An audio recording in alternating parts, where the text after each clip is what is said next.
শুভ দুপুর বন্ধুরা, প্রত্যেক দিনের মতো রান্নাবাড়ির দিকে চলে আসছি। দেখো কি রান্নাবাড়ি করতেছি বন্ধুরা। এখানে বসিয়েছি বন্ধুরা খাসির মাংস। এই দেখো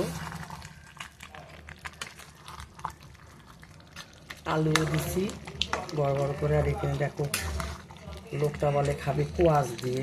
আমি কোনোদিন খাই নেই, জানি না কেমন লাগবে। এই দেখো কোয়াশও দিছি কেটে কেটে বড় বড় করে বন্ধুরা। গোটা রসুন, কোয়াশটাকে ছাকা তেলে ভেজে নিলাম বন্ধুরা লাল লাল করে।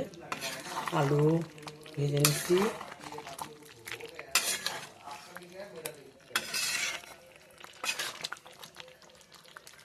খাসির মাংস হচ্ছে। আর এখানে বন্ধুরা করলাম লাউয়ের ডগা, আলু বেগুন শিম দিয়ে। এই দেখো ছোলা তো করি নাই, মাখামাখাই করছি, মাংস আছে যার জন্য। আর এখানে কালকে টমেটো চাটনি আছে। আজকে এই দিয়ে খাওয়া দাওয়া সারবো। তোমরাও সবাই খাওয়া দাওয়া খাও। একটু মাংসটা হচ্ছে, মাংসটা হয়ে গেলে আমরাও খাওয়া দাওয়া খাবো।